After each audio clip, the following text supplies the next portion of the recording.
colectivo de género del Departamento de Formación Humana y el Comité Interdireccional de Género del ITESO. Nos da muchísimo gusto estar por acá. Tenemos una audiencia bastante nutrida en presencial y también gracias a las colegas Edith y Paola que nos están ayudando con la transmisión en Zoom, que me cuentan que ya hay unas 12 personas también conectadas. Entonces nos da mucha alegría saber que estos temas son taquilleros y que son temas que es importante que discutamos en nuestra universidad. Muchas gracias a todas, a todos por estar por acá. Bueno, un poco el propósito de reunirnos hoy acá es escuchar una provocación que nos va a hacer nuestra colega Elsa Jiménez, a quien voy a presentar en un segundo. Me voy a presentar a mí porque luego nunca me presento. Soy Carmen Díaz, trabajo en el Departamento de Formación Humana y soy parte del Comité Interdireccional para la Igualdad de Género. Vamos a tener la presentación de Elsa, que durará más o menos unos... ¿Cuánto le calculas a tu presentación de tiempo? Unos 40. Unos 40 minutos. Y el resto del tiempo nos interesa muchísimo establecer un diálogo con ustedes. Entonces, les pedimos que vayan pensando en sus preguntas, en sus comentarios, para que después de esos primeros 40 minutos, pues podamos dedicar el resto del tiempo para una conversación muy sabrosa por acá.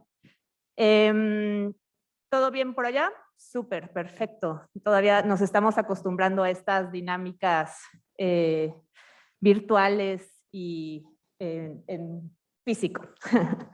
Bueno, les presento entonces a Elsa Jiménez. Elsa Ivette Jiménez Valdés es doctorante en el Centro de Estudios del Desarrollo de la Universidad Autónoma de Puebla y es docente de asignatura en la Universidad Iberoamericana también en Puebla. Ella cursó la maestría en Ciencias Sociales del Colegio de Sonora y también la maestría en Derechos Humanos y Paz aquí en el ITESO. Tiene una especialización en Políticas Públicas y Justicia de Género por el Consejo Latinoamericano de Ciencias Sociales, CLACSO, y sus líneas de investigación son los derechos humanos de las mujeres, la violencia contra las mujeres, mujeres indígenas y resistencias. Ha publicado en diversas revistas como Región y Sociedad, Frontera Norte, Estudios de Políticas Públicas, Xipetotec y Geopautas. Ha participado en algunos libros colectivos también, analizando las condiciones de vida de las mujeres en el estado de Sonora. Nos da muchísimo gusto tenerte por acá nuevamente. Trabajó mucho tiempo también aquí en el ITESO y ojalá pronto también podamos tenerla de vuelta. Muchas gracias, Elsa, y bienvenida.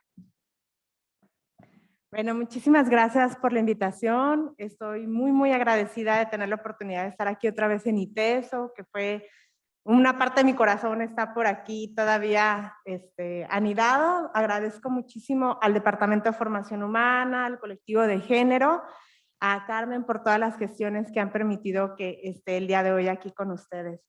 Bueno,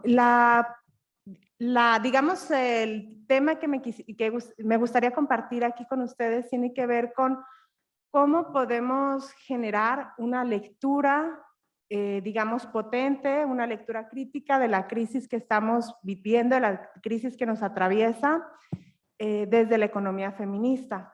¿Por qué disputar el sentido de la crisis? Particularmente ahora en contexto de COVID, nos encontramos con un montón de discursos que nos están señalando que estamos en crisis, una crisis que parece estar, digamos, asociada a esta pandemia, pero lo que queremos poner sobre la mesa es que la crisis es, que tenemos muchos años en crisis, décadas de crisis y que necesitamos replantearnos a mayor profundidad a qué nos referimos con esto.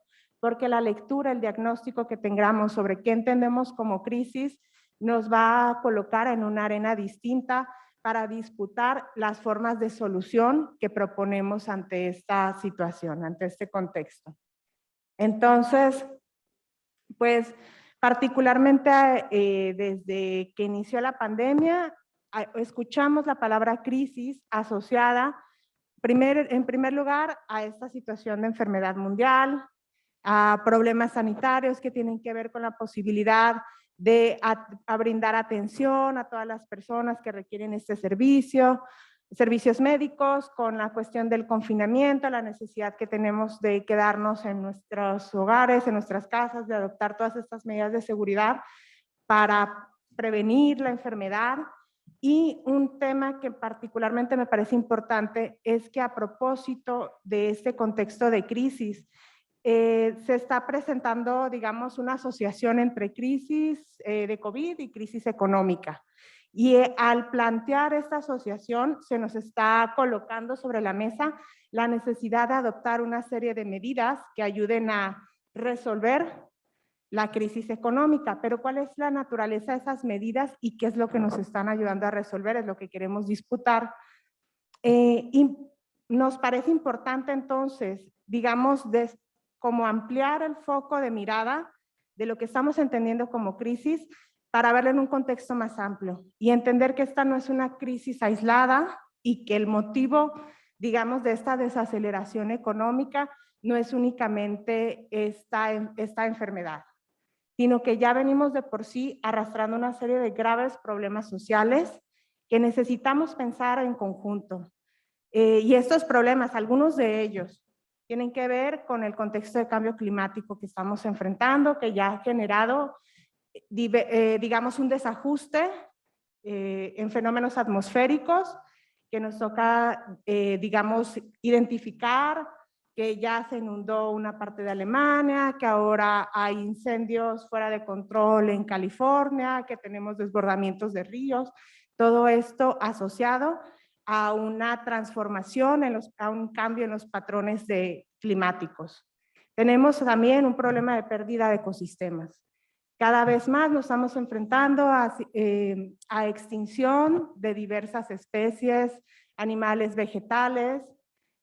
También, digamos, no podemos desprender el problema de la desaceleración o de la crisis económica, de la creciente desigualdad que estamos viviendo, particularmente en América Latina, pero en todo el mundo. Y en un contexto, además, en donde la violencia social se ha exacerbado. Tenemos estos casos de masacres, de cantidad de personas desaparecidas, de feminicidios en México, pero no solo está ocurriendo acá, sino que esta conflictividad social cada vez la vemos más dispersa en el mundo. Numerosos éxodos humanos de personas que están buscando pasar de África hacia Europa. Tenemos éxodos de países latinoamericanos que van hacia el norte. Tenemos personas varadas en la frontera. Es una gran movilidad social que necesitamos distinguir cuáles son las causas y cómo se están entreverando todos estos problemas entre sí. Además, hay digamos, una renovada disputa ideológica que tiene como centro el resurgimiento de fundamentalismos y de conservadurismos. Entonces, lo que estamos planteando aquí es la necesidad de no ver todos estos problemas como aislados y no proponer soluciones aisladas, sino tratar de entender cómo es que están articulándose y cuáles son esas bases comunes que nos ayuden a explicar sus orígenes y sus manifestaciones y su expansión a estos niveles que estamos viendo hoy en día. Entonces, frente lo que digamos que la mirada que generalmente se nos coloca para ver o leer este tipo de problemas es una mirada desde cierta ortodoxa. Y voy a hablar aquí de una economía, digamos, ampliamente difundida en la academia, en los organismos internacionales, en el funcionariado público, la forma en la que estamos escuchando estas narrativas en los medios de comunicación. Y es una mirada que está centrada en los mercados, que nos va a decir que necesitamos expandir el PIB, que hay un problema de PIB per cápita, que nos va a hablar en términos macroeconómicos, abstractos, que parecen tan alejados de nuestra vida cotidiana, pero que hay que cuidar, que hay que resolver y que nos obligan a tomar medidas para acelerar o para apoyar el sector económico. Es una mirada que además segmenta la realidad. porque cada uno de esos problemas que les estaba mencionando anteriormente parece, digamos, ser motivo o ser el objeto de estudio de una disciplina distinta. Entonces, lo que estamos viendo son los problemas como todos segmentados y que nos resulta difícil articular y entender en su complejidad.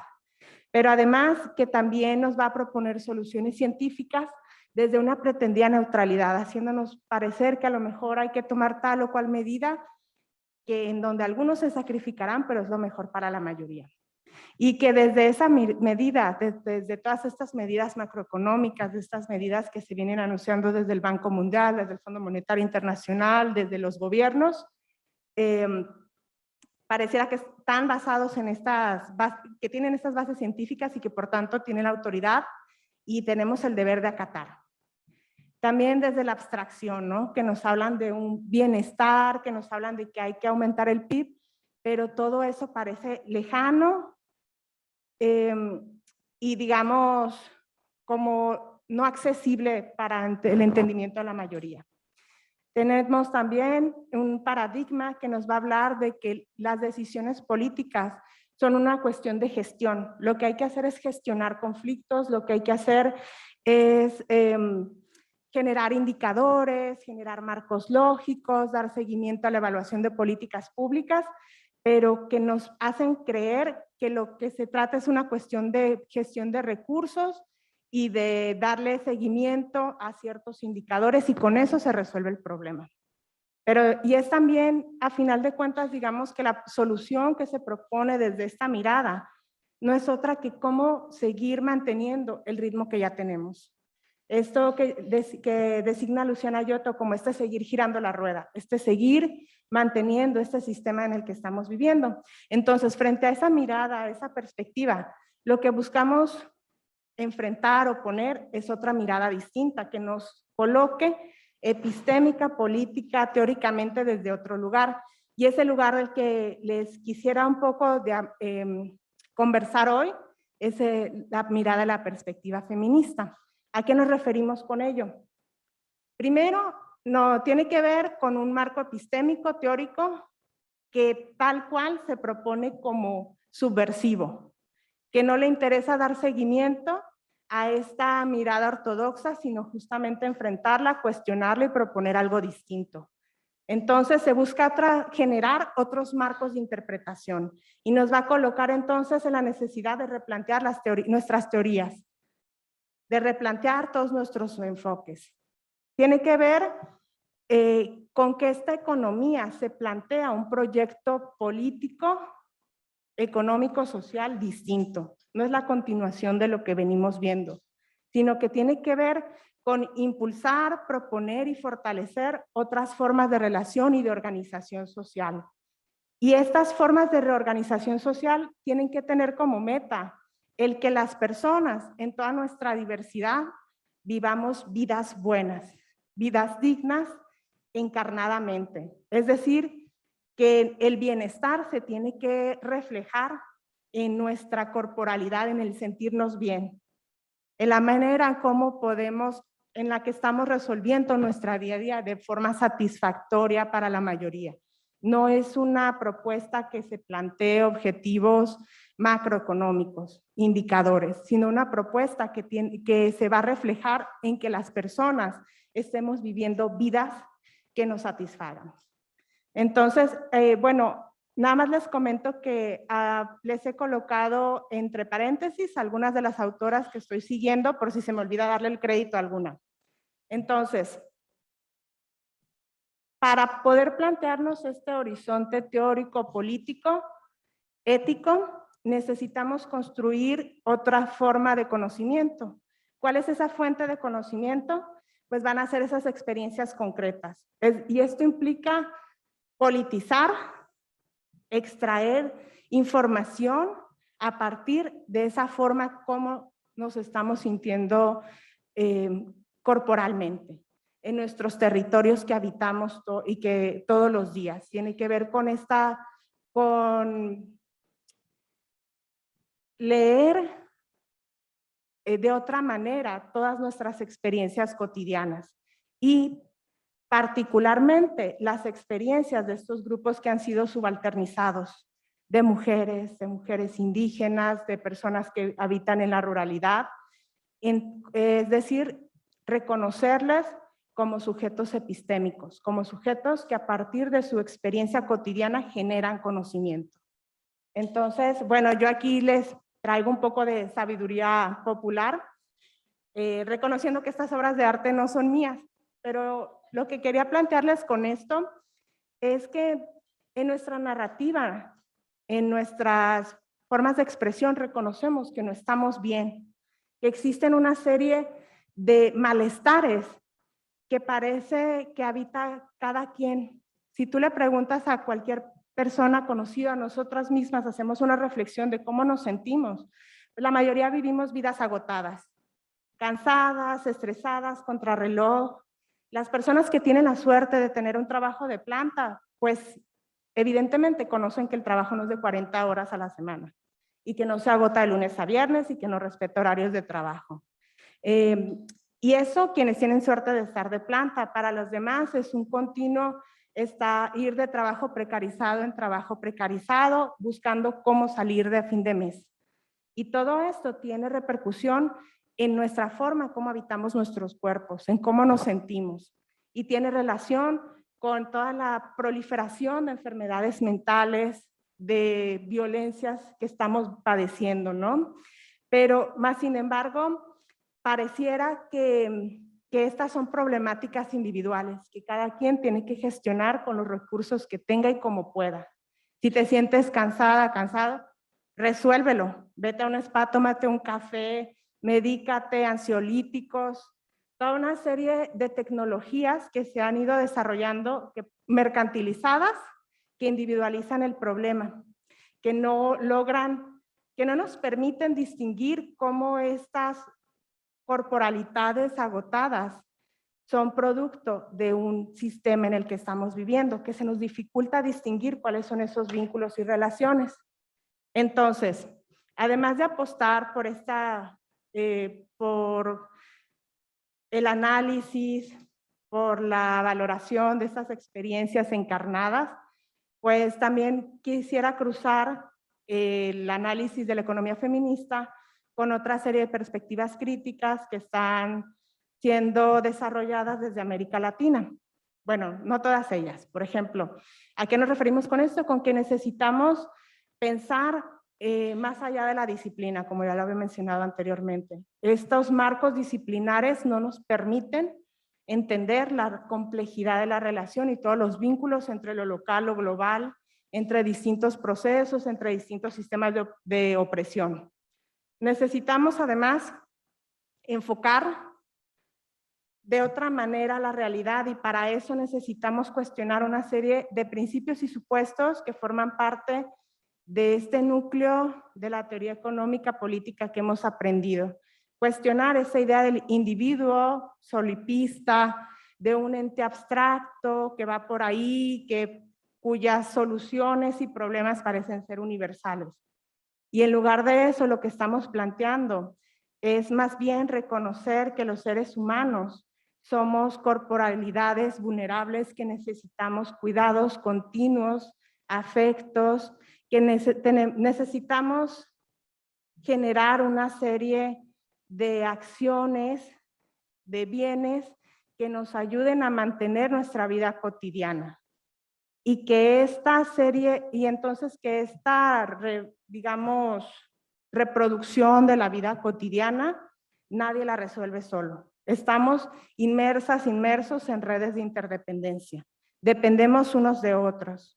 Y no solo en el sentido de las redes que de por sí tenemos que nos permiten resolver nuestra cotidianidad, para alimentarnos, para cuidarnos, para recibir servicios de salud, para atender a niñas y niños en sus enfermas, enfermos en sus cuerpos vulnerables, sino que además estamos interrelacionados en redes de interdependencia con el resto de animales, de seres que habitan este planeta.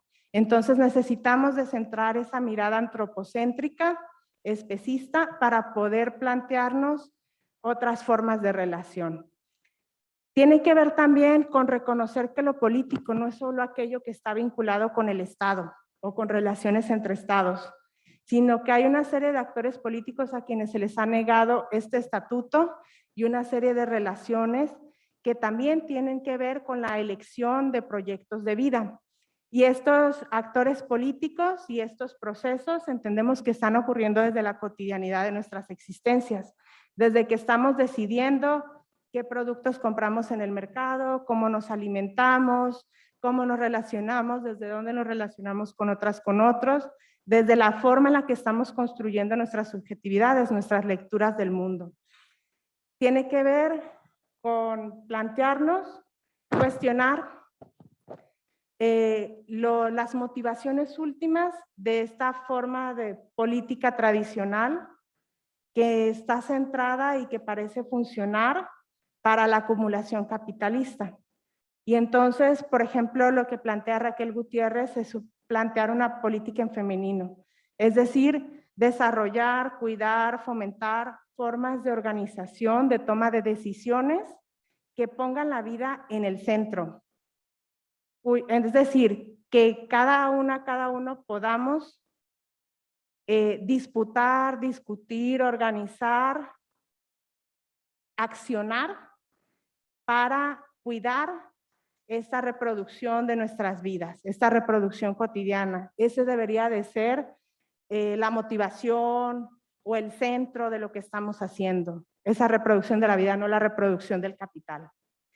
Tiene que ver con distinguir que estos, digamos, estamos muy familiarizados con estos sistemas de opresión, con el patriarcado, con la existencia de relaciones racistas, colonialistas, pero necesitamos comprender cómo están imbrincados todos estos sistemas de opresión y cómo funcionan de maneras articuladas, estratégicas, pero también contextualizadas e históricas en beneficio de ciertos individuos. Y es reconocer que estas formas de conocimiento y que estas formas de acción política y estas maneras de entender la economía funcionan muy bien, pero para lo que Amaya Pérez le denomina el BBVA. Es decir, para los blancos, varones, burgueses, heterosexuales, adultos. Y entonces entender que todo este cansancio, que toda esta explotación de los cuerpos, de las energías, de lo que estábamos hablando, no solo de los seres humanos, sino el resto de animales y seres vivos, pues está funcionando para seguir acrecentando la riqueza de unos cuantos, y unos cuantos que tienen, digamos, desde que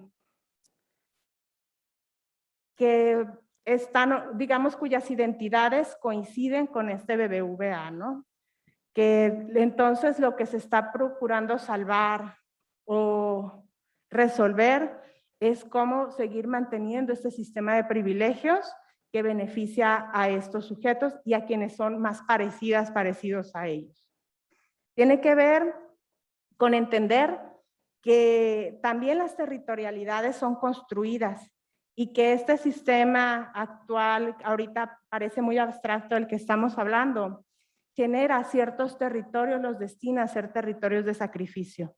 Es decir, que este sistema de producción, consumo capitalista siempre genera, digamos, necesita extraer recursos de algún lado y genera contaminantes.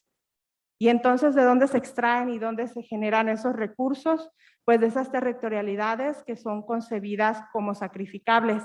Estas territorialidades que se constituyen como marginales, colonizadas, y tiene que ver con que particularmente desde hace algunas décadas estamos habitando una reconfiguración de este sistema que lo que está haciendo es buscar extraer en mayor medida, con mayor intensidad, de formas más agresivas, todos estos recursos económicos, estos recursos naturales, para seguir con este proceso de acumulación renovada.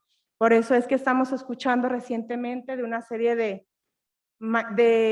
megaproyectos y de resistencias que se están desarrollando en territorios que anteriormente, digamos, que se habían salvado del despojo, pero que ahora están siendo introducidos dentro de estas relaciones de acumulación capitalista.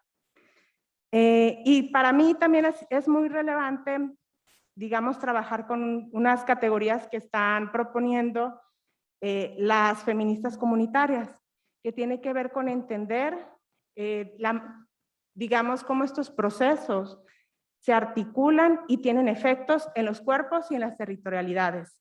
Y que cuerpos y territorialidades están articulados. No hay cuerpos que vivan que floten en el limbo. Todos los cuerpos están anclados, desarrollan su vida, se reproducen su existencia en territorios concretos.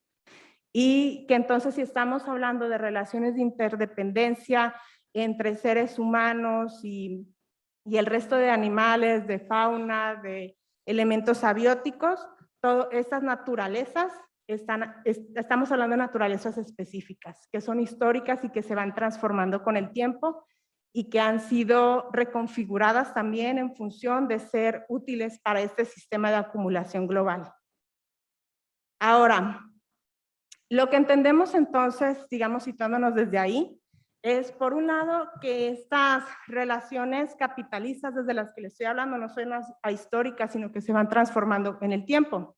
Entonces, desde la década de los 80 estamos asistiendo a una reconfiguración del capitalismo a escala global que nos presenta esta cara que llamamos neoliberalismo, que una de sus principales características es que se ha reconfigurado la división internacional del trabajo.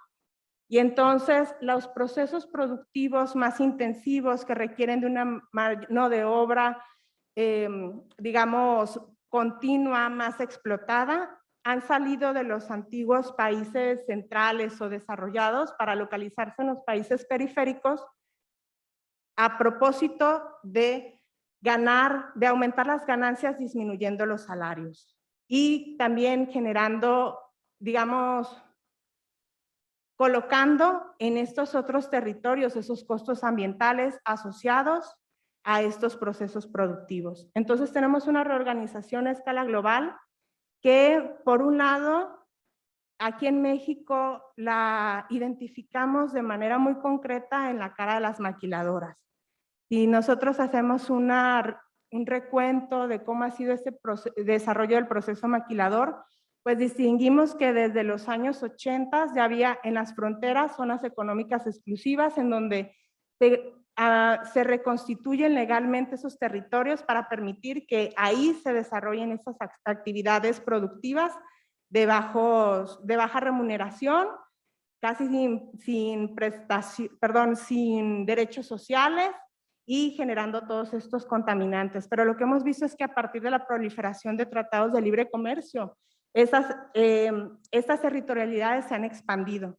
Y ahora encontramos que aquí, a un costado del ITESO, pues tenemos una serie de fábricas que se dedican precisamente a producir una serie de productos, de electrónica, que están aquí precisamente porque no pagan impuestos o son muy pocos, porque las leyes ambientales son muy flexibles en su aplicación y por los bajos salarios.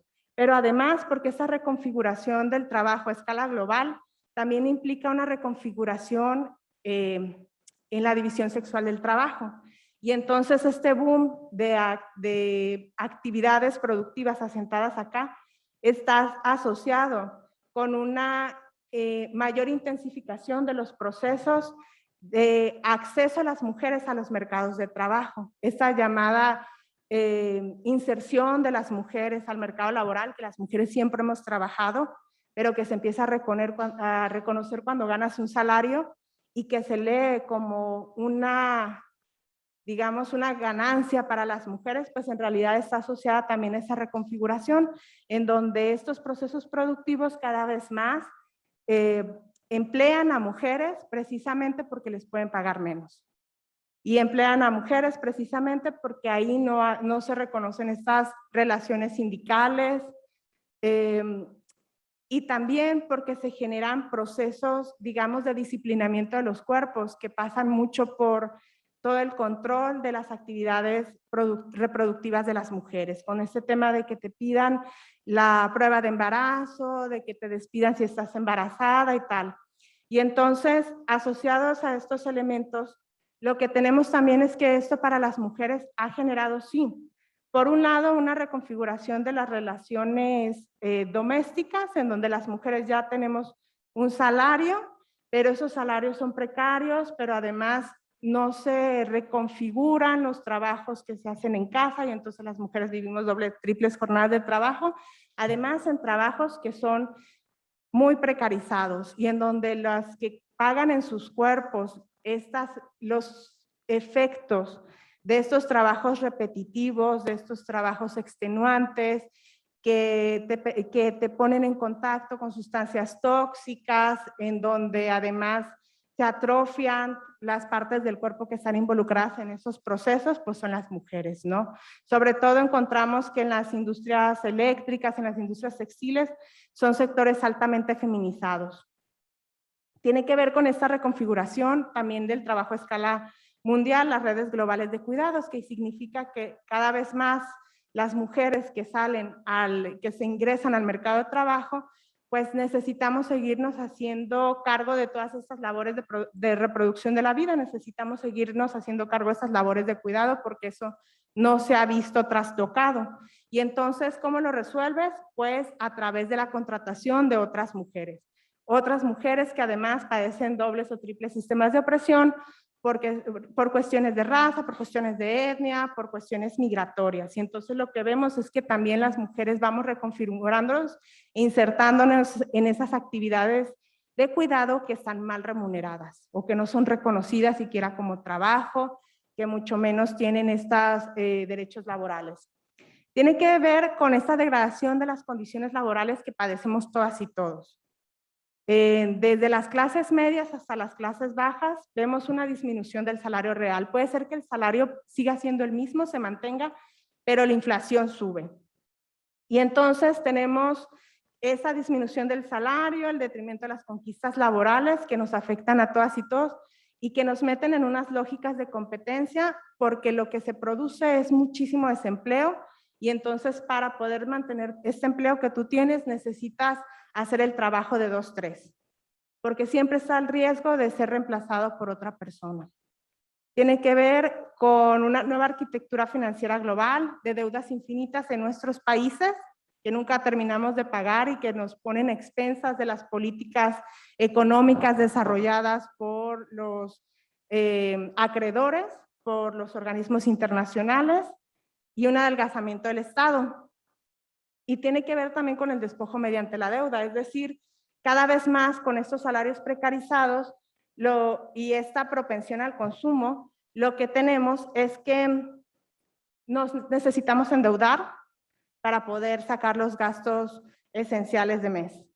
Y entonces estos procesos de endeudamiento nos colocan en una situación en donde necesitamos agarrar el trabajo que podamos y agarrar 2, 3 trabajos. Y entonces lo que tenemos es una relación en donde esta riqueza que se produce dentro de los hogares, dentro de los países, continuamente se está siendo expropiada en beneficio de estas grandes empresas financieras. Y entonces, por ejemplo, tenemos aquí, traigo otros ejemplos de cómo evidenciamos, digamos, estos procesos de pauperización social a través de esas dificultades que tenemos para acceder a servicios que antes las generaciones previas, a servicios y bienes que las generaciones previas podían contar con ellos, pero que ahora parecen imposibles para la mayoría de nosotros. Pero sin embargo la lectura es individualista nuevamente, ¿no? Les pongo una nota a la segunda, los jóvenes se resisten a ser propietarios de una vivienda, se resisten porque no quieren o es que las condiciones laborales no permiten y el auge del mercado inmobiliario no permite acceder a estas viviendas. Entonces, ¿esto qué tiene que ver con las mujeres? Pues que toda esta serie de situaciones globales va a desembocar en la necesidad de que en los hogares se resuelva esa reproducción cotidiana de la vida en condiciones cada vez más pauperizadas.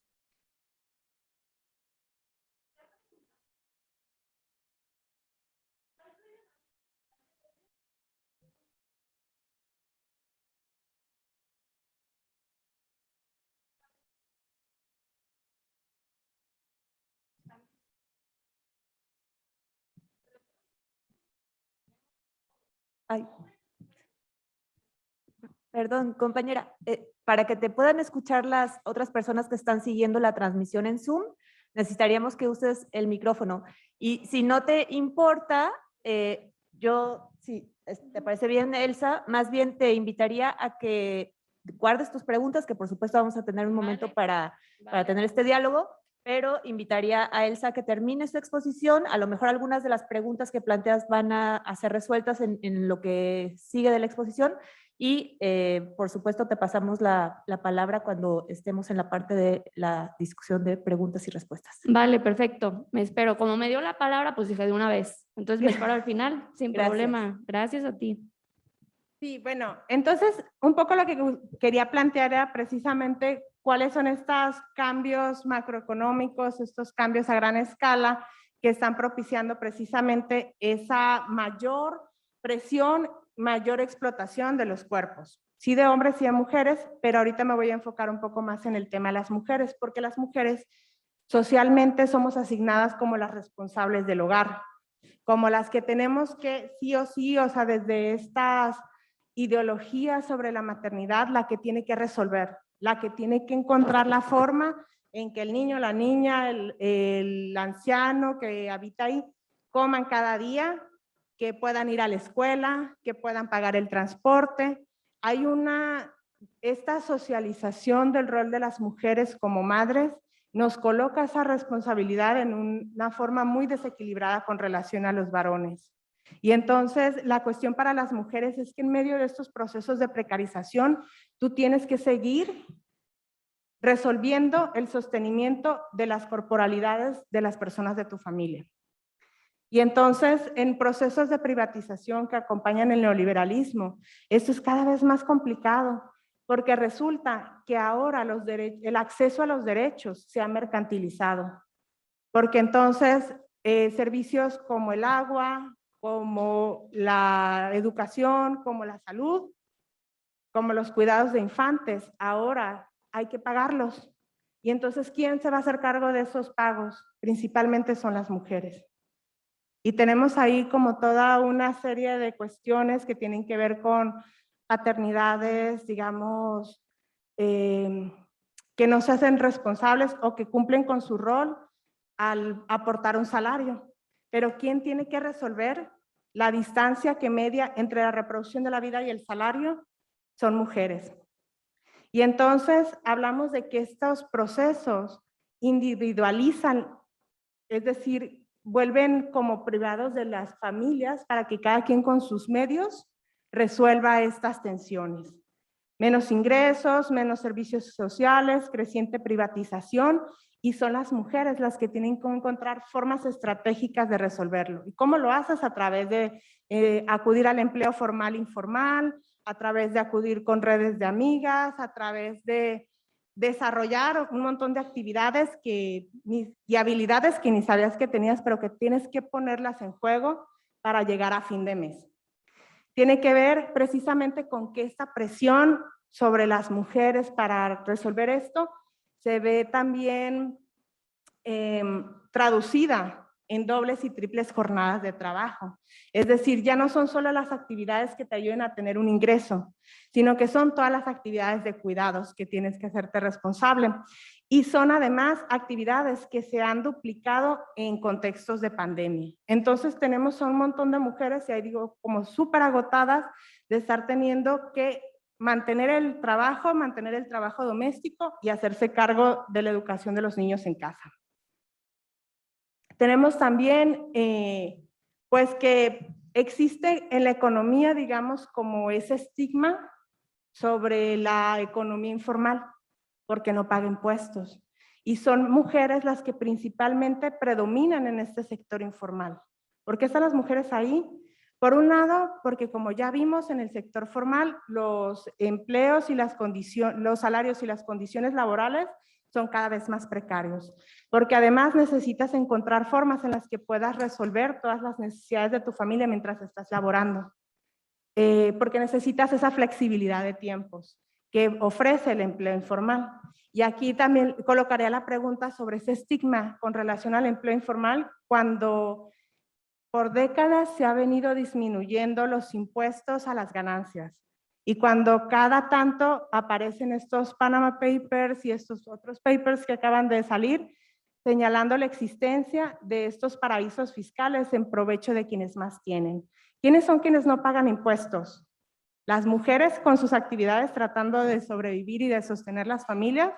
¿O estas millonarias y millonarios que están encontrando formas de escapar de esas responsabilidades, ¿no?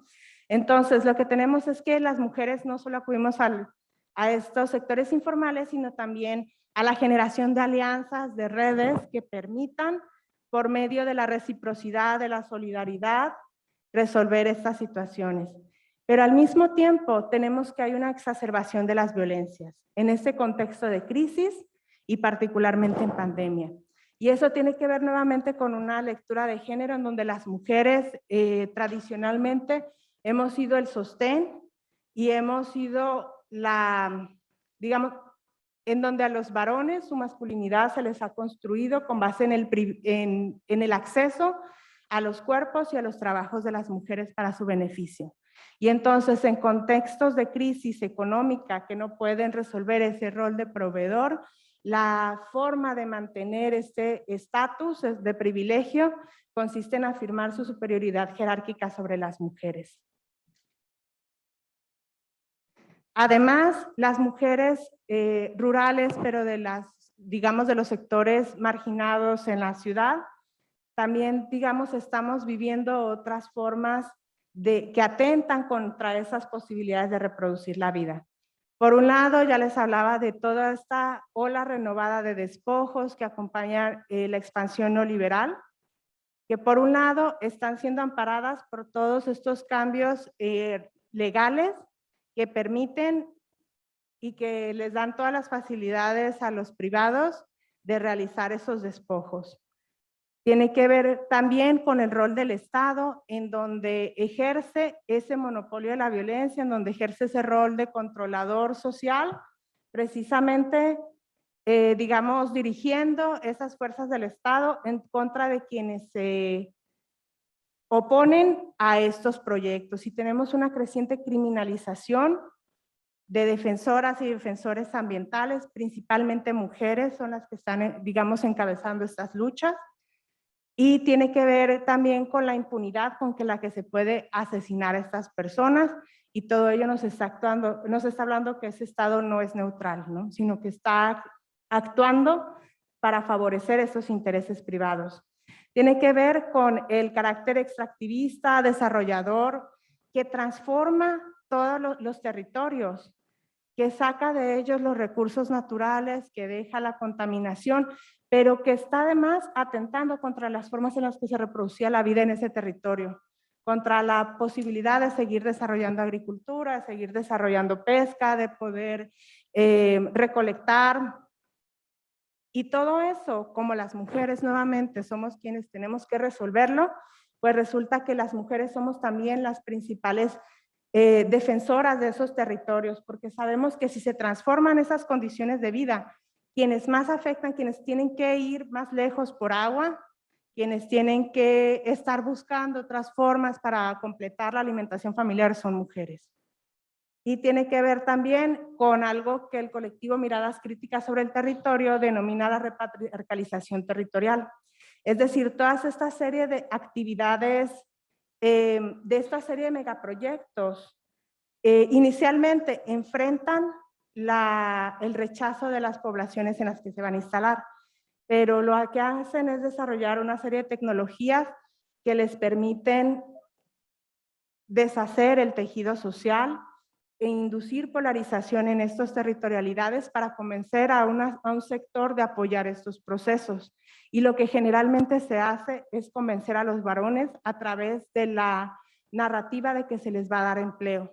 Y entonces, a partir de acceder a ese salario, los varones principalmente varones, son convencidos de apoyar estos megaproyectos.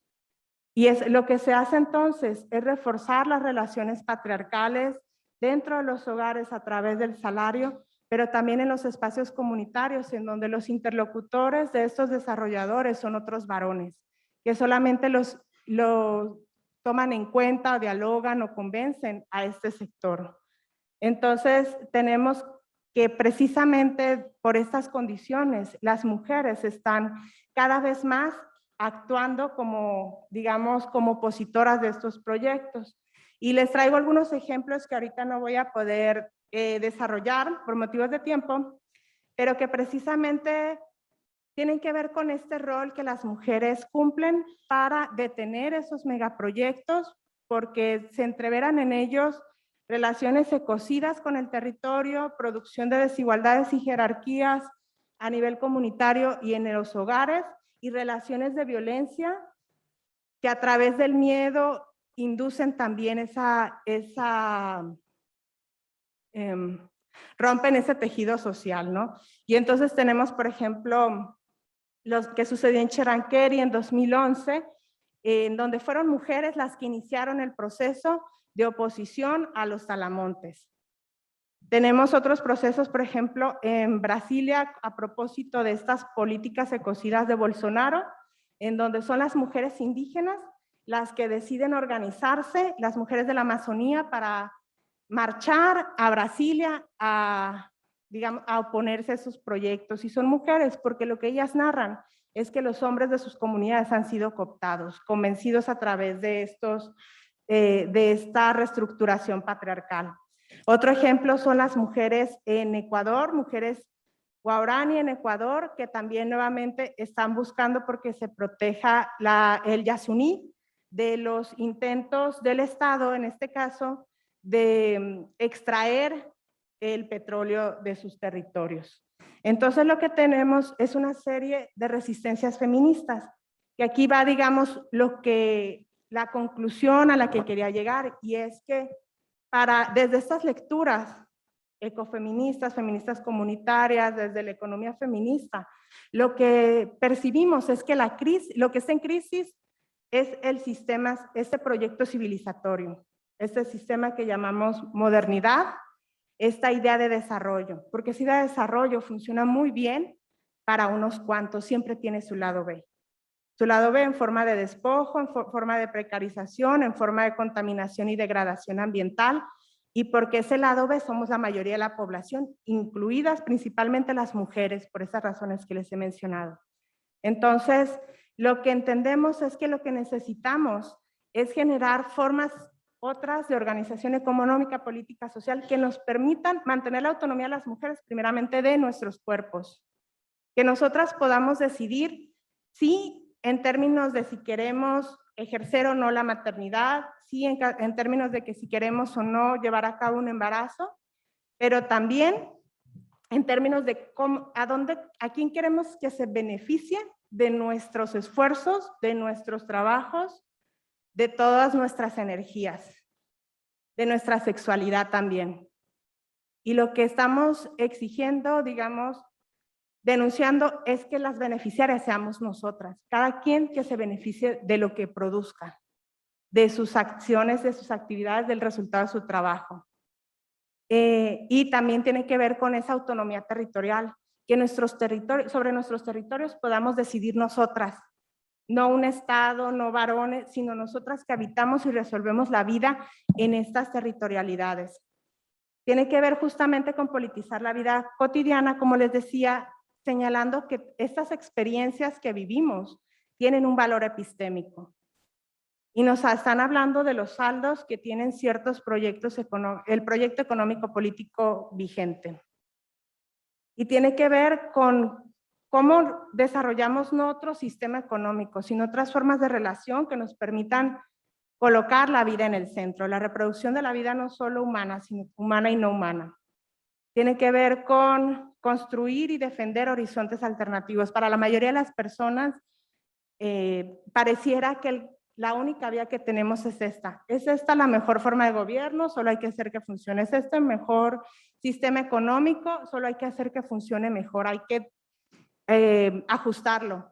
Pero lo que nosotros estamos planteando es que necesitamos generar otros horizontes alternativos, entender que todo eso es una construcción histórica que no nos beneficia a la mayoría y que podemos pensar y construir y trabajar de otras maneras. Tiene que ver con que para las mujeres nuestras formas de resistencia están ancladas en nuestra vida cotidiana y tienen que ver con cómo tomamos decisiones que nos permitan a nosotras vivir vidas más dignas, vivir vidas mejores, vivir vidas más autónomas. Desde nuestras decisiones sexuales, desde nuestras decisiones identitarias, desde nuestras decisiones de consumo. Y con la necesidad de tejer alianzas, digamos, plantearnos no solo las demandas feministas en términos de un feminismo que siga siendo compatible con la reproducción del actual sistema, sino entender que no podemos pensar en la emancipación de todas las mujeres si siguen accionando estos sistemas racistas y coloniales y clasistas. Por tanto, necesitamos plantearnos estas problemáticas de modo más complejo y proponer soluciones de mayor profundidad. Y bueno, hasta ahí lo dejaría. Muchas gracias.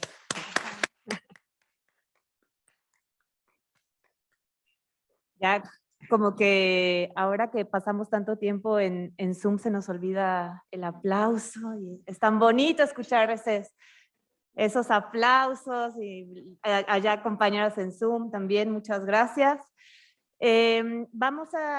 Muchísimas gracias por esta exposición muy rica que nos haces. Para quienes tengan interés, esto está en un artículo que está a punto de ser publicado, entonces también si quieren el artículo, una vez que esté publicado, Elsa nos lo podrá hacer llegar. Abriría entonces el espacio para preguntas, esperando que puedan ser como pues muy aterrizadas para que tengamos oportunidad de tener una diversidad de voces en la discusión. Voy a empezar tomando preguntas de aquí del auditorio. Tenemos aquí 1, 2 y tal vez 3. Si te parece, tomamos 3 preguntas y después les pido a las compañeras que nos están ayudando y también muchas gracias, Saúl, que nos está echando la mano para que todo esté funcionando. Después podremos tomar 3 preguntas que nos hagan también las personas que estén en Zoom. Entonces, compañeras, si pudieras plantear, sé que tenías una lista de preguntas, pero tal vez si escoges una de esa lista Sí, para poder tener diversidad de voces. ya la aterricé. Muchas gracias por la plática. A mí la verdad me gustaría saber tu punto de vista respecto al tema, pues obviamente está enfocado económico, ¿no?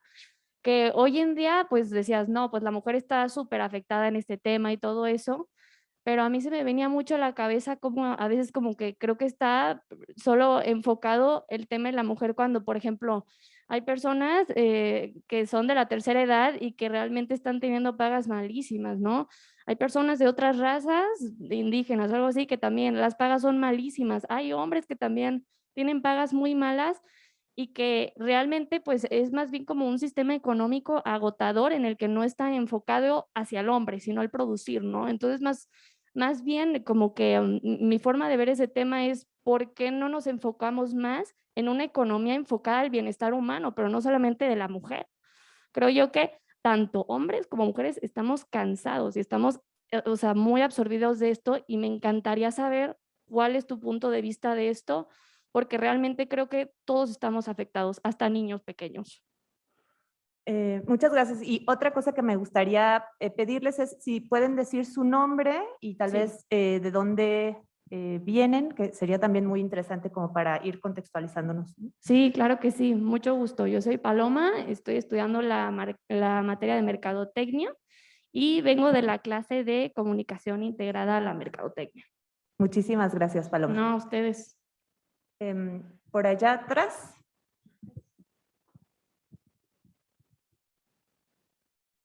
Hola, mi nombre es Jessica y yo pues soy estudiante de la Universidad de California.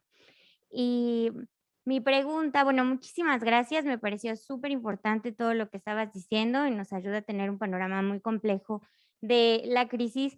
Y me gustaría preguntarte, bueno, que hablaras un poco más, porque al principio mencionaste el adelgazamiento del Estado como en términos de políticas públicas, pero luego hablaste también de una presencia muy fuerte del Estado. Entonces, si pudieras ahondar un poquito más en esa, como en algunas cosas el Estado está más fuerte y en otras más débiles.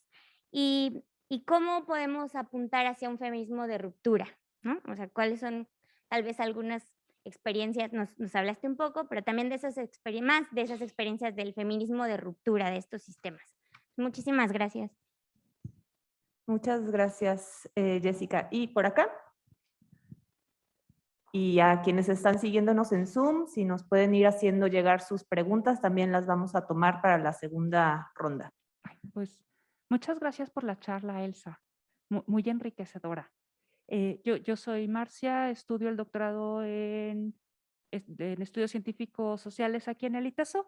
Yo tengo, digamos, dos preguntitas interrelacionadas. Desde donde nos estás planteando, digamos, la economía feminista, hay como un desplazamiento a mirar la riqueza. Si pensamos en Estado Nacional, pues como mencionabas, en Producto Interno Bruto, ¿no? Pero ¿cómo desplazamos esa mirada desde el Estado para medir las riquezas que hay en esta parte de la economía feminista? Y la interrelación tiene que ver con el estado de bienestar. ¿Cómo lo entendemos entonces desde esta perspectiva de la economía feminista, ¿no? Hacia dónde también se desplazaría la mirada en términos de estado de bienestar, ¿no? Muchísimas gracias por esa primera provocadora ronda de preguntas y reflexiones. Te paso la palabra, Elsa.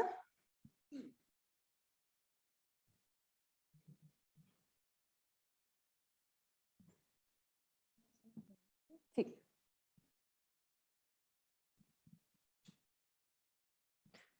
Una tenía que ver con si se habla de una economía para el bienestar humano o si es solamente para las mujeres. Otra sobre el doble papel del Estado que se adelgaza, pero también tiene su brazo fuerte. Y otro sobre las riquezas de la economía feminista y el estado de bienestar. Y les pediría, colegas, si pueden, cuando hablen, hablar alto y fuerte para que podamos todo el mundo escuchar las preguntas. Sí, muchas gracias. Perdón, esta última indicación de Carmen tiene que ver con que yo tengo problemas de audición. Entonces, sí, a veces se me dificulta un poco por el eco también entender. Bueno, entonces, sobre por qué nos estamos enfocando solo en las mujeres cuando vivimos en un sistema que es explotador para las personas en general. Sí, en efecto, este sistema explota a la gran mayoría. Si nosotros nos vemos, por ejemplo, estadísticas de Oxfam, en donde el 1% de la población tiene la riqueza del resto de la población. Tiene más riqueza que el resto, que el 99% restante. Entonces, sí vivimos en una sociedad sumamente estratificada en donde el beneficio se lo queda a una élite. Reparte dádivas, reparte privilegios, pero sigue siendo una élite mínima la que a nivel mundial se beneficia de toda esta explotación de los cuerpos y de los territorios. Sin embargo, lo que la economía feminista busca colocar es cómo esta explotación actúa diferenciadamente en las distintas corporalidades. Entonces, cómo las corporalidades de las mujeres se ven explotadas por una cuestión de diferencia sexual, cómo es que a las mujeres se nos obliga a gestar y parir en contra de nuestra voluntad, y también a propósito de esta organización económica, política, social, en donde las mujeres se nos extraen recursos, tiempo, esfuerzo, no solo en el empleo asalariado, no solo en el mercado informal, sino también en el trabajo doméstico. Entonces, lo que encontramos es que la explotación es distinta en sus formas, en su intensidad y en su magnitud. Existen algunas estadísticas de tiempo que se han venido desarrollando en distintos países, en INEGI, por ejemplo, hay, que nos permiten distinguir cómo las mujeres dedicamos más horas al trabajo no remunerado, menos horas al trabajo remunerado. Los hombres dedican más horas al trabajo remunerado y todo eso nos habla de formas de explotación distintas, pero también cuando vemos las jornadas laborales, vemos que las de las mujeres son mucho más intensas.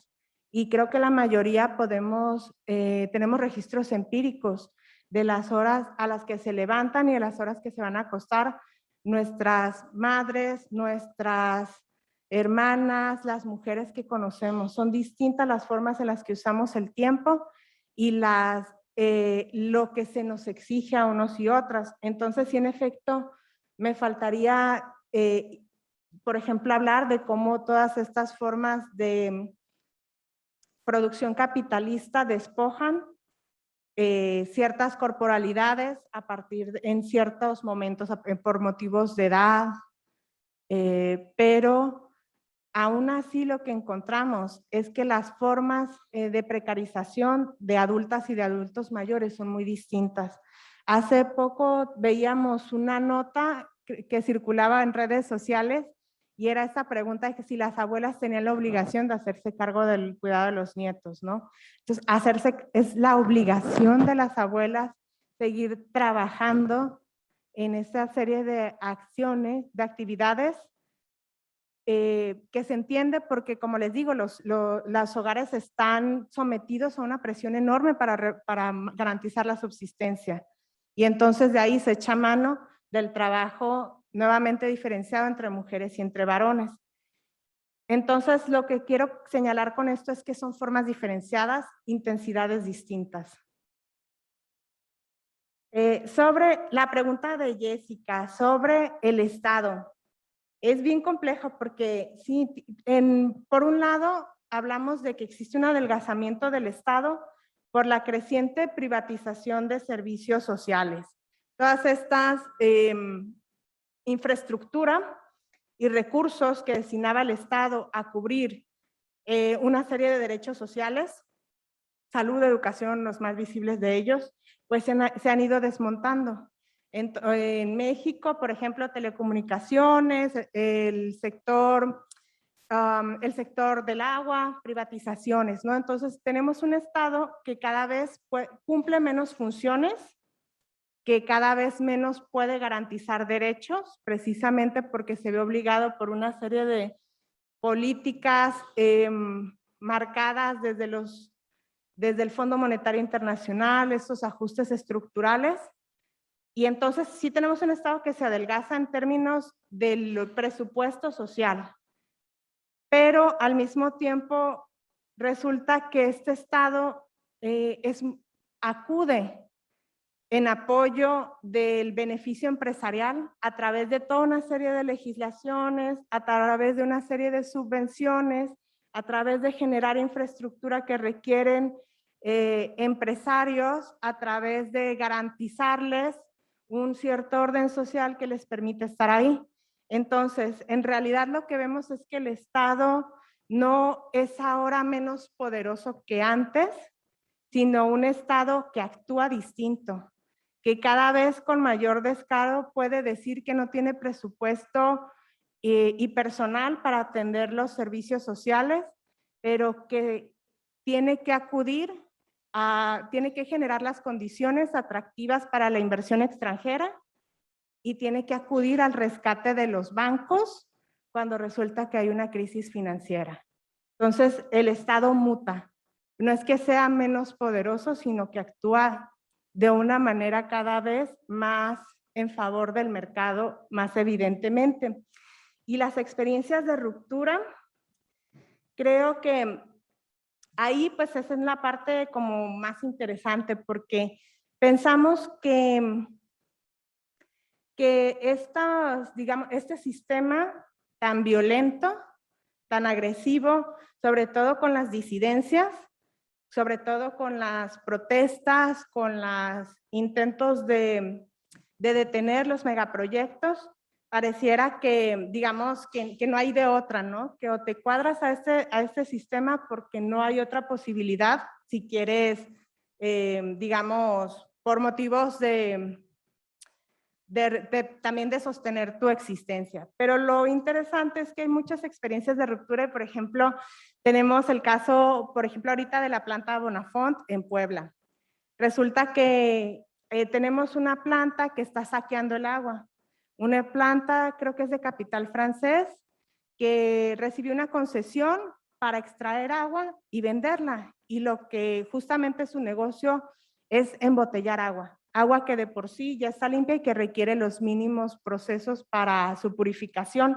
Y entonces esta planta fue tomada hace 6 meses por los pobladores que empezaron a notar que los pozos de sus parcelas cada vez tenían menos agua, que estaban empezando a enfrentar procesos muy fuertes de sequía y que estaba en riesgo la posibilidad de seguir manteniendo sus actividades agrícolas, ganaderas. Y entonces deciden tomar la planta y lo interesante aquí es que pues previamente pidieron al Estado que interviniera, el Estado fue omiso, y entonces toman la planta y actualmente ahí están liderando como otro proceso, digamos, de resistencia de tomar posesión de esta planta para darle un uso que sí sea conveniente para la población. Entonces tenemos, digamos así, pequeñas ejemplos de estas rebeldías que ocurren en carácter local, pero que nos muestran la potencia de esa organización y de esa búsqueda de autonomía. Creo también, por ejemplo, el caso de Cherán nos habla también de esos intentos de construir contra y más allá del Estado, ¿no? De evidenciar que no son estas solamente, digamos, ideas o creencias de que se podría hacer distinto, sino que están actuando y que están ahorita ocurriendo. Los caracoles zapatistas son otro ejemplo.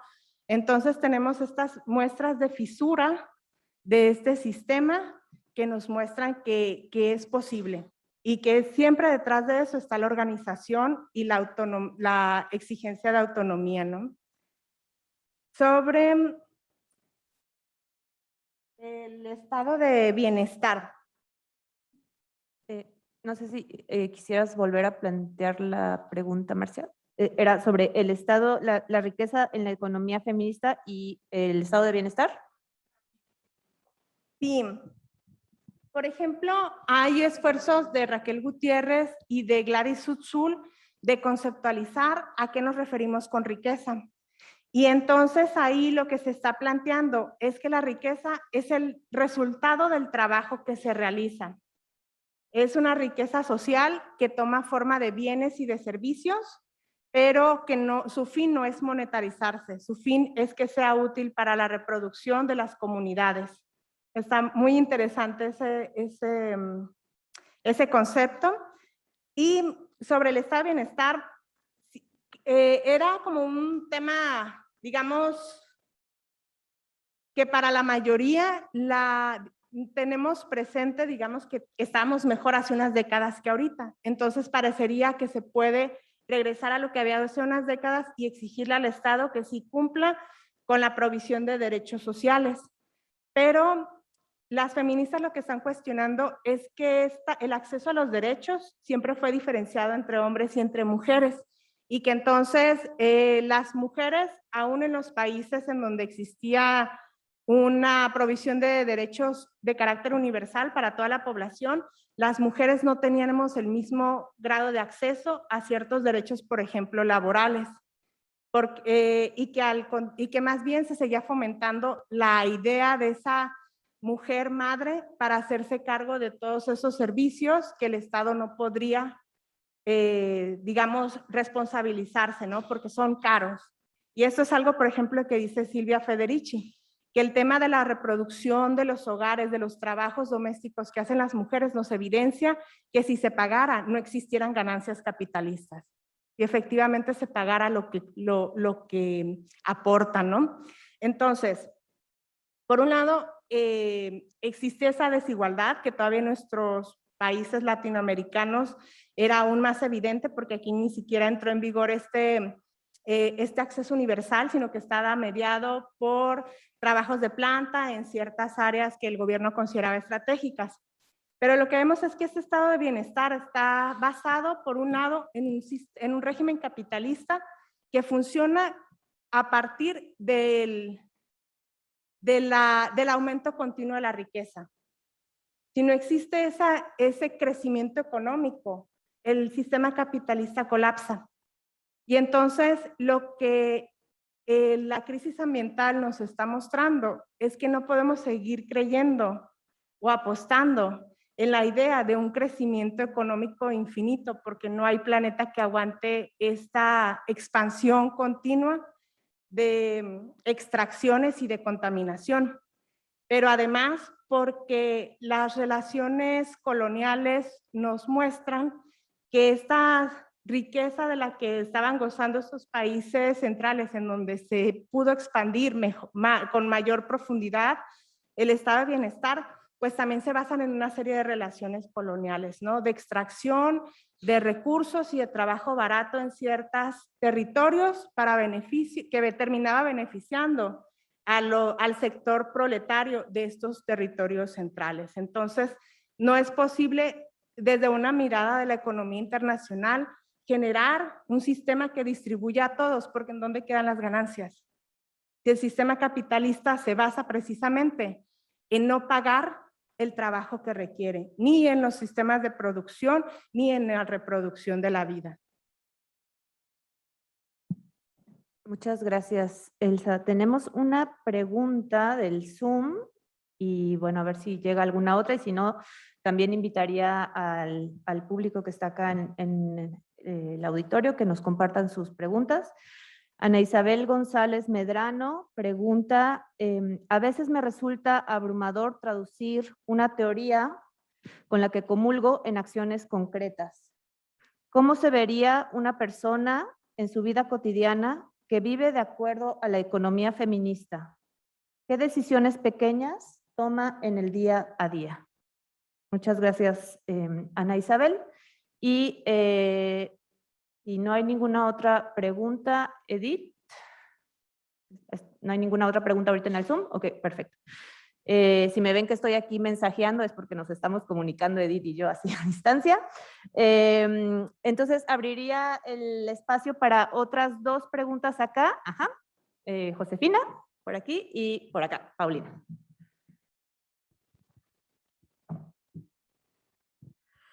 Gracias, Carmen. Gracias, Elsa. La verdad no es pregunta, es un comentario. Y es mucho con lo que ha salido del estado de bienestar. En los 80, el salario mínimo de un trabajador en México era lo que hoy es equivalente a 320 pesos. Y hoy estamos infartados porque el Estado ha incrementado el salario mínimo a 120. Entonces, durante toda esta época neoliberal, soy maestra de economía, perdón, lo que se ha logrado es seguir, estos son órdenes de que desde Washington nos impusieron el Fondo Monetario Internacional, de la apertura comercial, o sea, todas estas líneas, lo que han llevado es a que la clase trabajadora cada día sea más pobre. Entonces, la pregunta es, no nos extrañemos de la violencia. Cuando las personas tienen hambre, pueden llegar a hacer muchas cosas. Entonces, es muy fácil decir que pago lo que el mercado paga. Pero acuérdense que el mercado es oferta y demanda. Y las personas no somos oferta y demanda, somos seres vivos, ¿no? Y si eso lo llevas a la mujer, es cuando te empieza la precarización, ¿no? Las dobles y triples jornadas de trabajo. Yo siempre les hago la misma pregunta. Bueno, Silvia Federici decía, eso que llamas amor es trabajo sin pago, ¿no? Entonces es tan importante ver que la mujer se le asigna el rol del cuidado de la casa. Y si ese cuidado de la casa se le suma el llevar comida a la casa, entonces es una mujer que sale de trabajar a las 5 de la mañana y regresa a las 11 de la noche a su casa, pero aparte, ¿cómo puede ser productiva si está preocupada por quién le dio de comer a sus hijos, por quién los recogió de la escuela, por quién no? Y la seguridad social en este país solo es para los empleos formales. Entonces, si el papá trabaja, no necesita guardería, porque el papá no tiene por qué ser papá, ¿no? Solo si la mamá trabaja, entonces tienes acceso a guardería. Entonces, es más bien que se fijaran en las diferencias, ¿no? Económicas tan fuertes. Y perdona, pero me pareció como pertinente. Muchísimas gracias. Ahí también anuncios, vienen asignaturas de economía social que además tendrán apartados de economía feminista y ahí síganle la pista también a las compañeras del DEAM. Muchas gracias por estar por acá. Bien, pues Paulina, profesora del Departamento de Formación Humana, pues me uno también al agradecimiento, Elsa. Aparte, ya sabes, el cariño y la admiración está ahí, aquí, y qué bueno que estás de vuelta, aunque sea un ratito. Mi pregunta va en tono a qué diferencias vas encontrando o similitudes también dentro del esquema de la economía solidaria o llamada también alternativa en comparación con la economía feminista. ¿Cuáles serían a lo mejor las diferencias que tú encuentras o las similitudes dentro de este esquema de economía? Y mi segundo comentario tiene ya mucho que ver con creo, la primera pregunta del enlace virtual, porque ya al final te quedaste con esto de los horizontes alternativos, pues que nos pudieras a lo mejor comentar un poquito de cuáles son los horizontes o prácticas concretas, ¿no? O definitivas o qué pudiéramos hacer, porque de repente mi cabeza se quedó mucho como en la problemática y digo, "Ay, no, ¿no?". Entonces, pues, gracias. Bueno, agradezco mucho los comentarios y las preguntas también. Esta pregunta sobre las acciones en la vida cotidiana, ¿cuáles podrían ser algunas de ellas? Hay como distintos niveles, ¿no? de acción y que tienen diferentes profundidades de transformación. Por ejemplo, me gustaría un poquito compartirles esta imagen que tomé en una estación de metro en México y ocurrió ahorita durante pandemia. Entonces, frente a esta situación de deterioro y crisis económica, muchas personas y sobre todo mujeres perdieron sus fuentes de ingreso económico. Y entonces lo que empezó a proliferar fueron estas otras formas de actividades informales que les permitieran resolver la situación. Cada vez más había más mujeres que estaban ofreciendo, poniendo en venta o en intercambio productos elaborados por ellas mismas, productos de reuso, digamos, para poder generar algún ingreso y resolver la situación. Y lo que estaba pasando es que en ciudades tan grandes como Ciudad de México, se empezaron a generar puntos de entrega que generalmente eran estas estaciones. Y la política que siguieron los policías era directamente de acoso a estas personas, porque no podían realizar venta dentro de las estaciones. Y entonces ante eso lo que hubo fue una organización feminista en donde decidieron tomar la estación, una parte de la estación, para poder realizar sus actividades de compra, venta y traspaso.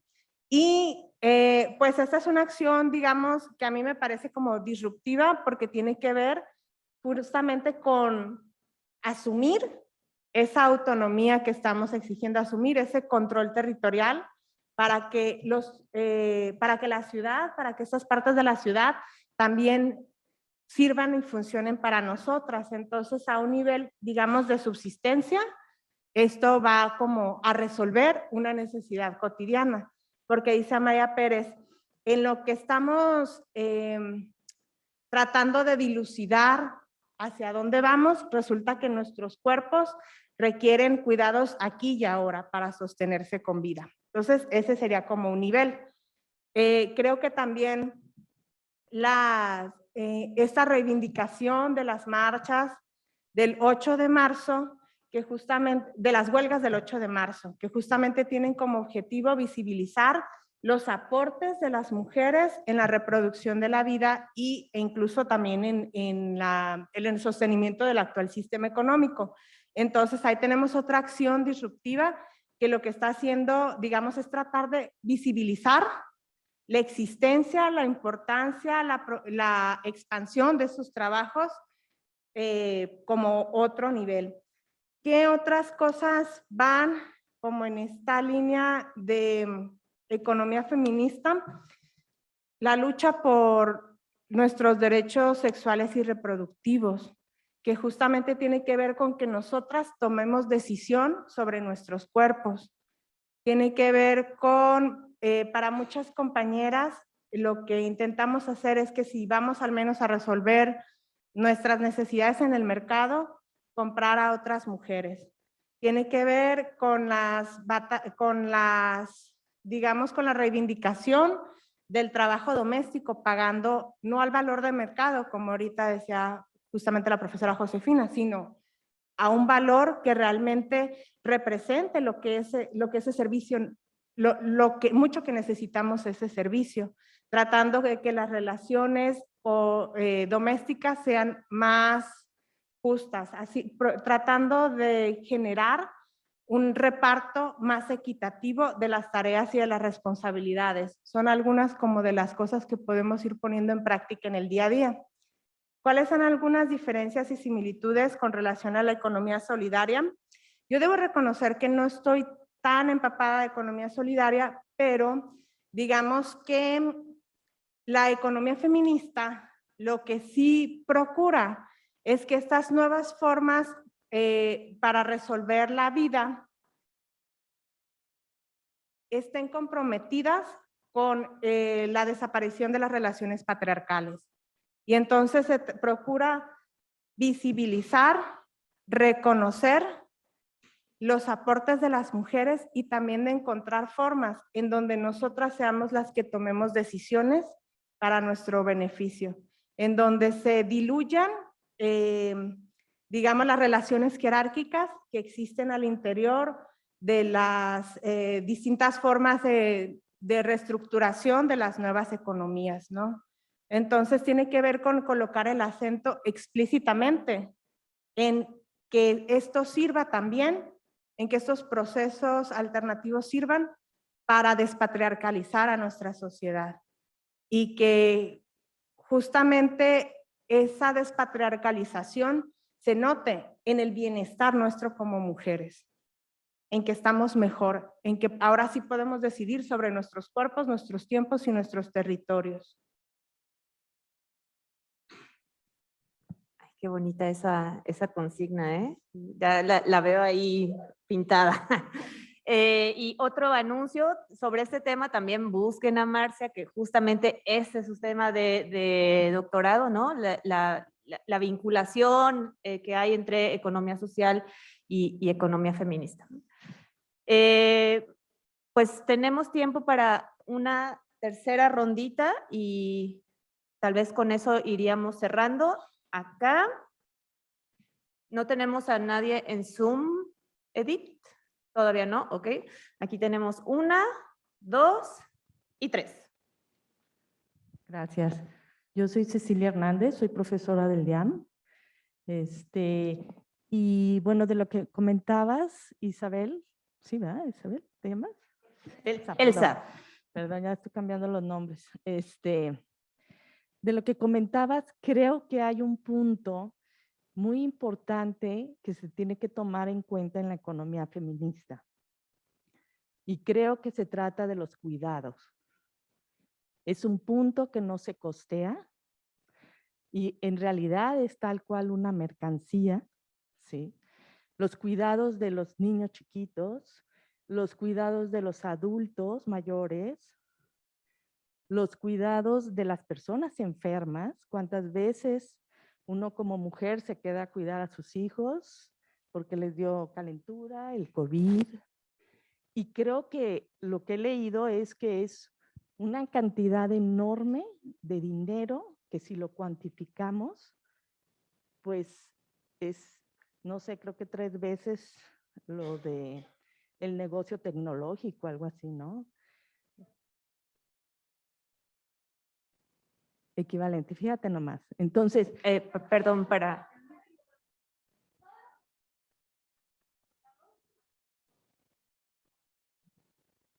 Perdón, para que puedan seguir la conversación en Zoom, todavía no si les acabo. pasan el Perdón, micrófono. todavía no. A ver, perdón, ¿qué? Sí, es es cuantificar los cuidados. Creo que en la medida en que sepamos y que la sociedad reconozca la energía, como decía Elsa, sí, ya no me acuerdo el nombre. Creo que cuando se muestren esos datos y la sociedad reconozca esa inversión y esa apuesta que se hace, se tendrá que tomar más en cuenta del papel de la mujer dentro de la economía, porque realmente mucho de lo que hacemos es servicio y servicio del cuidado, ¿no? Entonces, creo que en la parte feminista hemos tardado en cuantificar ese rubro tan importante, ¿no? Porque gracias a ello se da la vida que se da a las familias y a todo lo que tenemos, ¿no? La vida misma, ¿no? Entonces, bueno, era un comentario. Ahora sí, todas las compañeras acá. Muchas gracias, Cecilia. Por acá y luego acá, adelante. Bueno, pues mi pregunta es más sencilla, solo me surgió. Pues ahora está como mucho en uso este concepto de neni y tengo entendido que pues se le arraiga principalmente a la mujer y pues solamente se me ocurrió preguntarte qué opinas sobre que estén surgiendo ahora estos conceptos que supongo que toman más verosimilitud ahora con la pandemia y que se le haya arraigado específicamente a la mujer. Y yo soy Paula y estudio comunicación. Gracias. Hablaba sobre este concepto de las nenis. ¿Las has escuchado eso? Y además es nuestra flamante becaria de comunicación del DFH. Muchas gracias, Paula. Acá abajo, Ana.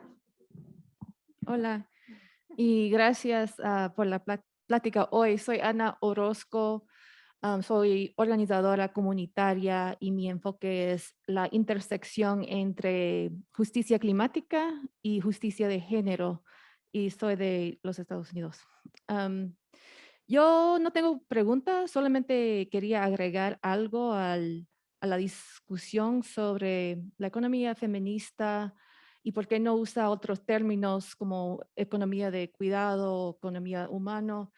Y para mí es importante seguir usando la palabra feminismo porque el feminismo es la lucha en contra del patriarcado y sistemas de economía explotadores dependen en el patriarcado.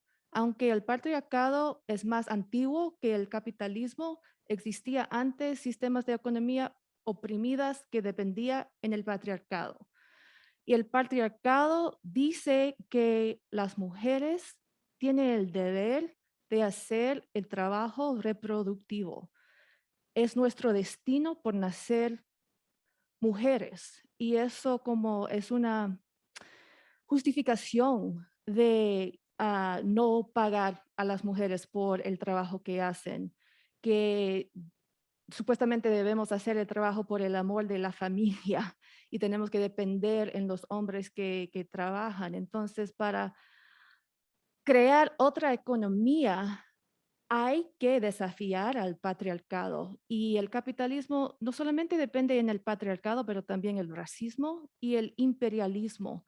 Y no vamos a crear otra economía sin desafiar el imperialismo, racismo y el patriarcado. Y también quería decir que del patriarcado viene el masculinismo tóxica y obviamente eso resulta en violencia en contra de las mujeres, violencia en contra de personas no binarios, pero también hace daño y es violencia en contra de los hombres, porque el masculino tóxico dice que los hombres no deben mostrar emoción, no deben mostrar amor a otros hombres, a su familia, y eso deshumana un hombre. Entonces, todo el mundo puede ser feministas y nuestra liberación depende en todo el mundo haciendo su parte en desafiar el patriarcado. Y cuando las mujeres y personas de otros géneros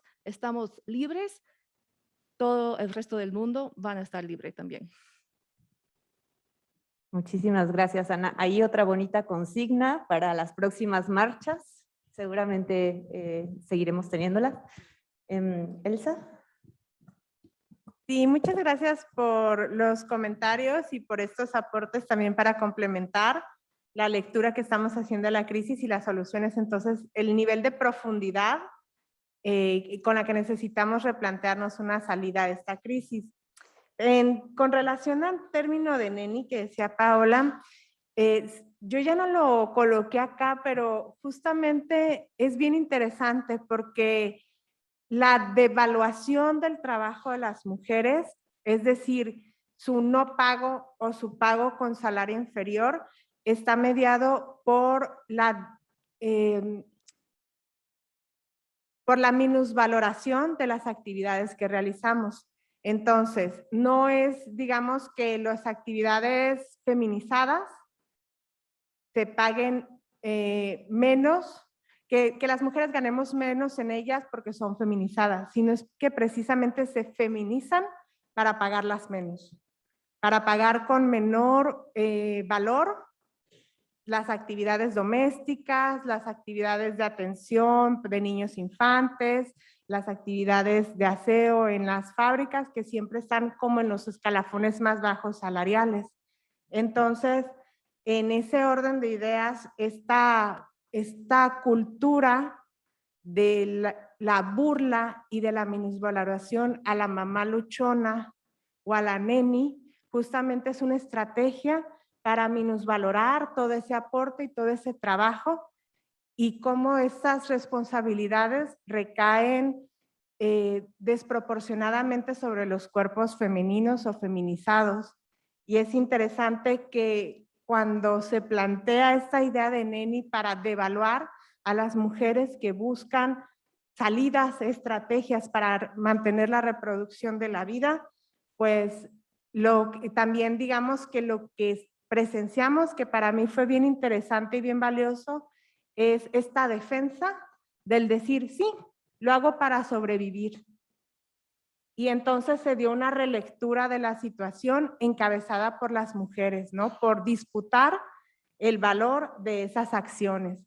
Entonces sí se me hace muy interesante que lo traiga sobre la mesa y creo que fue, digamos, una manera de disputar esta tendencia a minusvalorar continuamente los trabajos femeninos, a minusvalorar estas estrategias de sobrevivencia, porque también este sistema se reproduce con base en estas jerarquías y clasismos que permiten que quienes quedan en esta parte devaluada puedan ser explotadas doble o triplemente.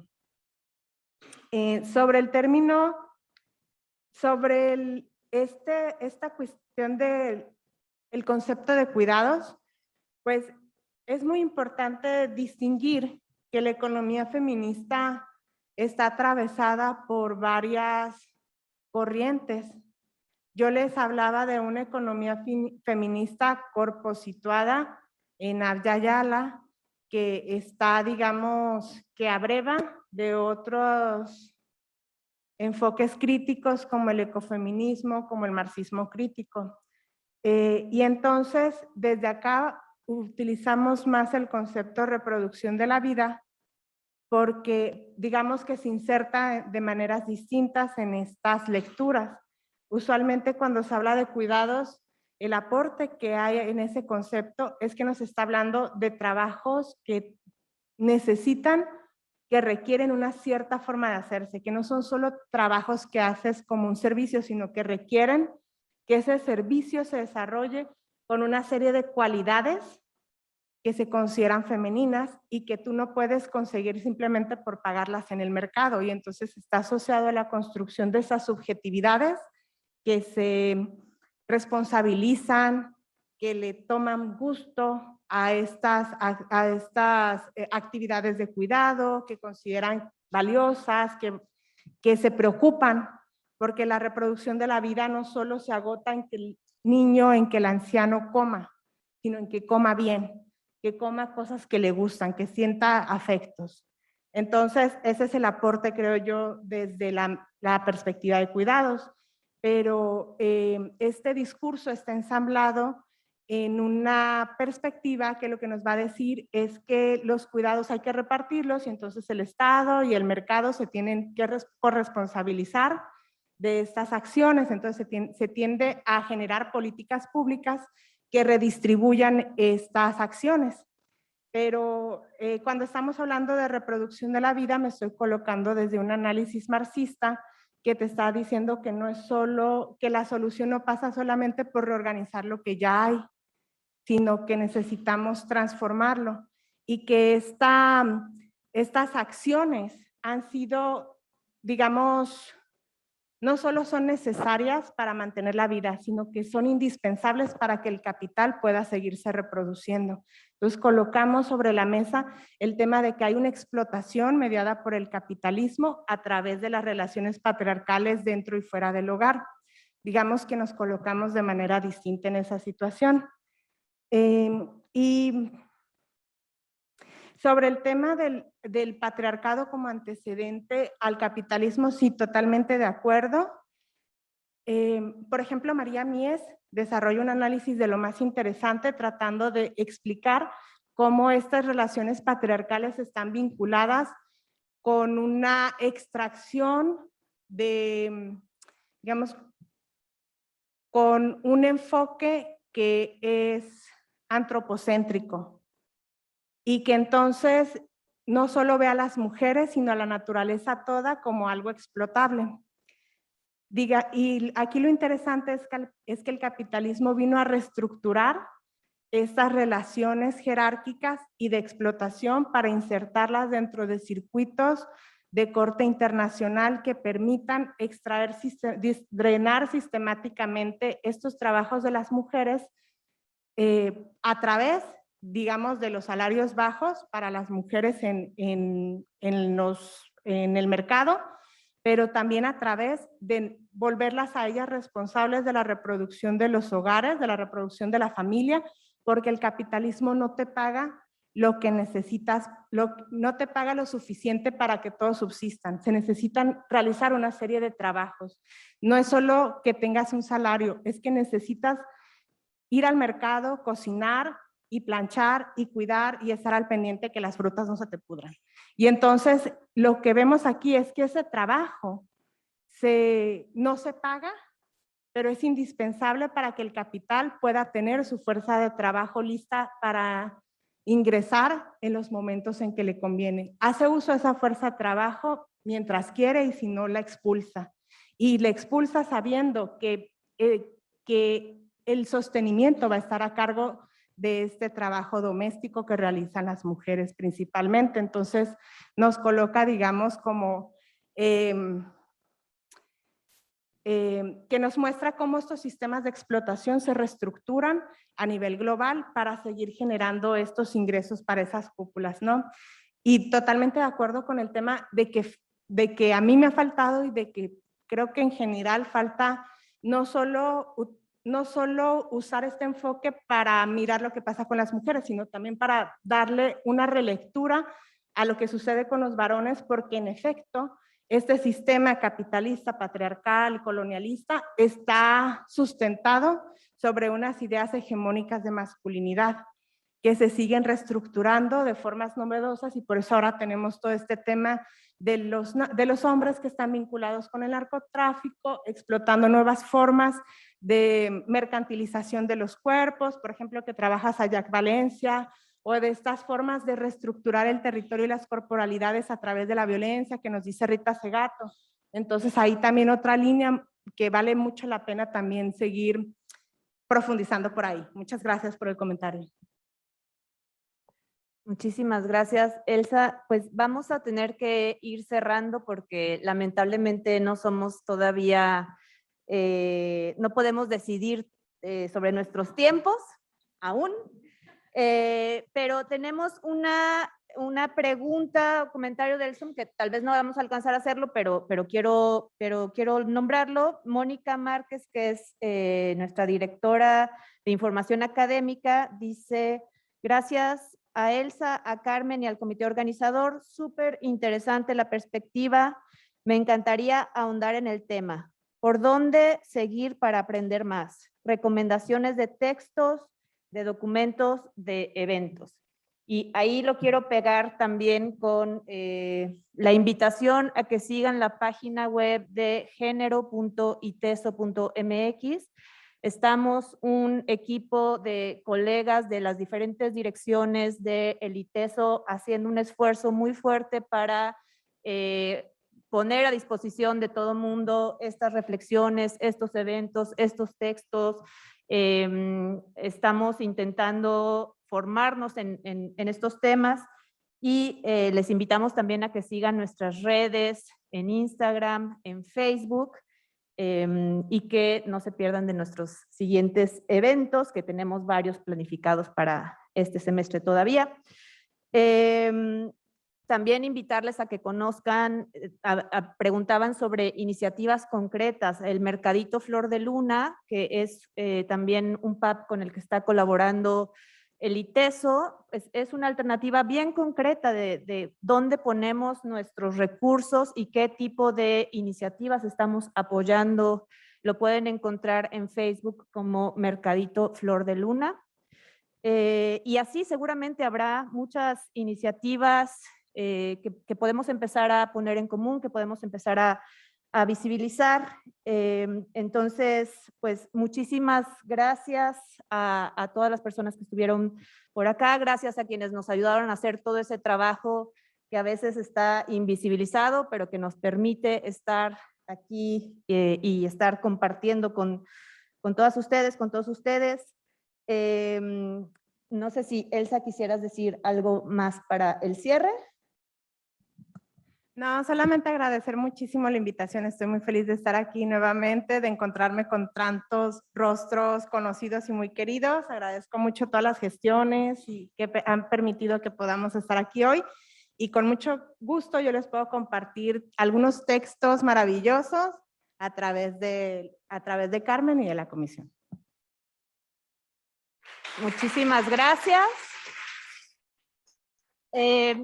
Yo quisiera ya nada más cerrar con este último párrafo del texto que nos compartió Elsa, otra vez que estará disponible muy próximamente y que me parecía muy iluminador para lo que estamos haciendo el día de hoy.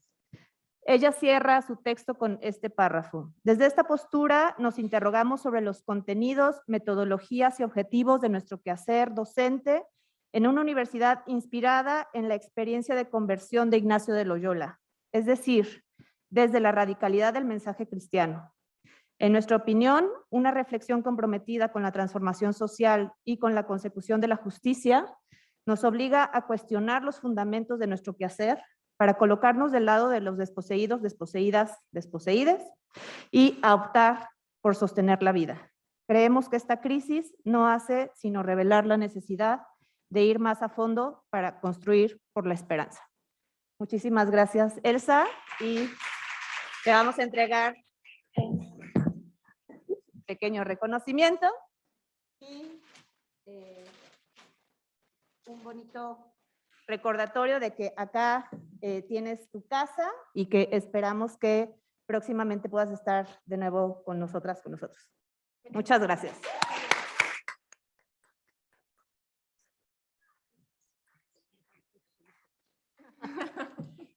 Pues muchísimas gracias, gracias a quienes se conectaron por Zoom.